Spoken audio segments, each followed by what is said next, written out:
Hi all, it's ACDodd and welcome to another episode of On the Road Tuning. This time we're going to the Isle of Wight and we're going to Austin Morris Services and we're going to go and see Frank with some a couple of nice minis that need looking at.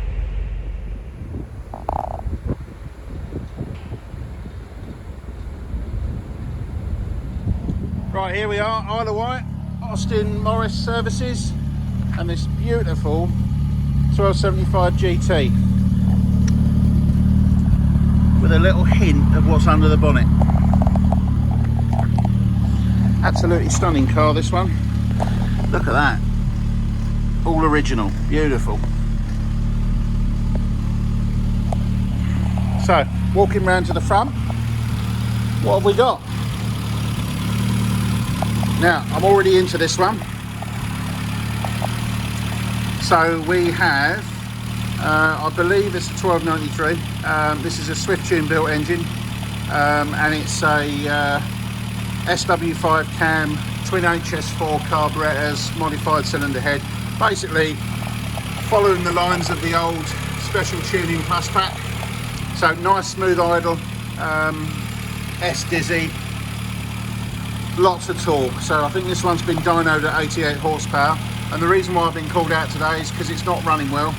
And it was dynoed many years ago now, so you know, this is just routine maintenance. There's nothing wrong with the original tune. It's just a case of making sure she's running sweet and everything's dialed in properly. So let's dig in and see what we got. Okay, so we've got into this one. It's all as you would expect from a Swift Tune built engine. Everything's pretty good. So I've just changed the leads because the resistance was a little bit on the high side.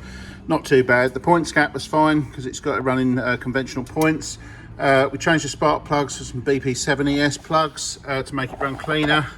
And then we get to the carburetors. Now, fueling on the carbs was pretty good, other than it was quite rich all the way through from 2000 up to 4,000 RPM.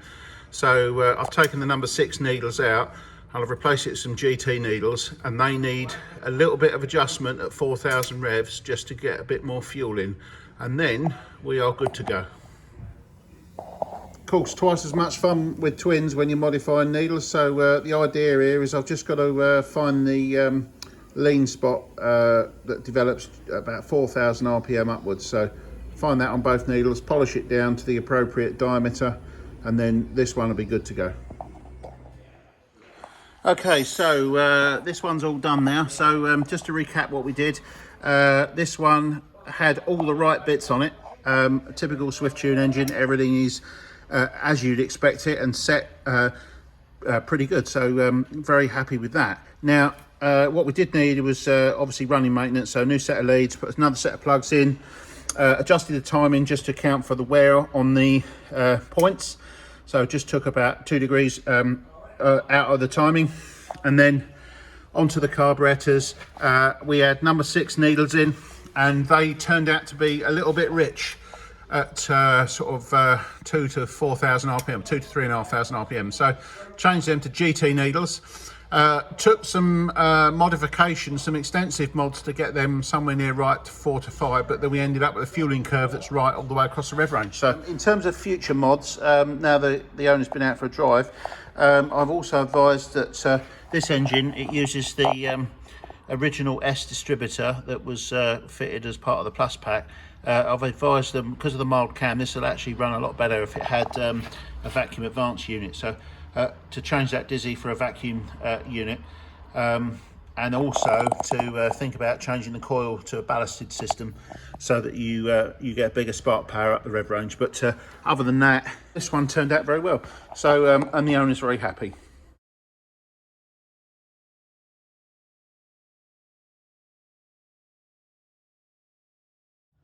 Okay, so second car. This one's known to me because it's actually got bits and pieces of parts for the engine that I've supplied. So this is a car that was originally built by Ross Thomas at Thomas Classic and Modern. So it's been sold on now, and it's you know, other people have got it, and the current owner's got it here for a tune-up today because it's running a bit fluffy and very interesting under the bonnet. So what we got? We got twin HIF 44 carbs. We got a 1380 engine, obviously Thomas Classic and modern. This one's very healthy. We've got fully mapped ignition. Somebody have fitted 6 spark plugs, so I'm just changing them out to 7s because obviously we need to make sure those plugs stay cool enough. And on initial inspection, we got a fluffy engine, so I found that this carburetor on this side had no oil in it and this had some oil in. So we're going to go through now, baseline it, and then see what the fueling is at part throttle and go from there. Okay, so we've had a look at this one. Interestingly, the spark plugs were too warm, so I had set 6s in it. So I've now gone to a set of 7s, NGK 7s. All good. I'll get them at 40 thou to go with the distributorless ignition system that's on it. Over to the carburetors. You can see I've got the piston out of one. Sorry, the damper rod out of one, which is that one there. What we're basically looking at here is we're too lean at part throttle, but when you open the throttle hard, we're going misfire rich. So we're going down at the 0.65. So far too much fuel coming in. So the idea is here, I'm trying to reduce the amount of accelerator pump effect whilst also richening the needles to give us some sort of fueling that at least runs the engine at part throttle. The problem when you got these engines, we got really big carburetors, and the engine, when it's on very small throttle openings, it's very difficult to get the carbs in. So in reality, I think what we're going to have to do with this one is we're going to have to do a little bit more mechanical work. So I think the pistons need to come off and the dashbots need to come off, and we need to build a hybrid top, and that's with a HS4 top. So we can get the lighter blue springs in. I think that's going to help us. So blue springs in the dashpot, and then we may also need to put the lost motion, increase the lost motion on the end of here to give us a bit more air when you snap the throttle open. So I think that's the root of our problems here. So what I can do today is limited because of what's happening, but you'll also notice, I'm just zooming in, I've filed a flat on the end of that, and the reason for I'm doing that is because this piston is much stiffer than this one. So even though they've got both the same oil, these need matching. So I'm trying to match this one up so it at least rises as fast as I can to reduce the effect of the accelerator pump effect, to try and reduce the fuel that's going through the engine. Other than that, she's running really well. So I haven't had to do anything to the timing because obviously it's mapped and that's all working as it should. But in the case of the carburation, I think we're going to have to leave that with more work needing to do. But in terms of where we're going at the moment, I'm going to continue working on these to try and get them as good as I can. Okay, so what with this, these big pair of HIF 44s, very challenging to modify the needle. Very, very fine adjustments needed on the needle in order to get the part throttle fueling anywhere near right. So they are, when you've got a pair like this, you've got a bit of a dichotomy, because a great big pair of carbs like that is you know, sort of 160 horsepower, something like that, that it can fuel. So trouble is when you know, when you throttle back the engine and you've got to lean the mix out and you've got two great big carburetors, you start struggling for signal because the holes are big, and you've got to have the adjustments become very fine on the needle. So I'm having to concentrate a lot here to make sure that any mods we do here, you know, I don't actually wreck the needle and I have to start again. Okay, so there's a good example of why I don't generally do twins when you call me out, because one of the things about those twin carbs is they have to be in very good condition or they won't tune properly. They also have to have all the right bits to be set up properly to be able to dial them in. Now the car you've just seen there with the twin HIF 44s,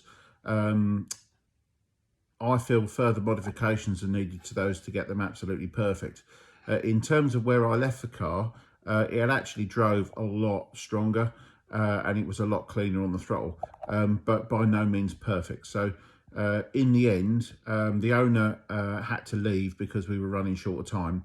He had to get the ferry back, the same as myself. So the owner actually hasn't driven the car yet, so I'm still waiting for that. But the garage proprietor, which is Frank, he took the car out and he basically said it's, you know, words to the effect of it's dangerously fast. So I've obviously made you know, a big difference to that. But the main thing is, in terms of doing twins, I'll only generally come out 2 twins if they have been either rebuilt freshly, preferably by me, or Berlin Fuel Systems. And obviously, if they are the right spec and they've got all the right parts in, so at least we're able to tune and shape the fueling curves as required. Anyway, hopefully you enjoyed that as ever. And if you want to see more, please like, subscribe and share, and I'll see you soon. Thank you very much.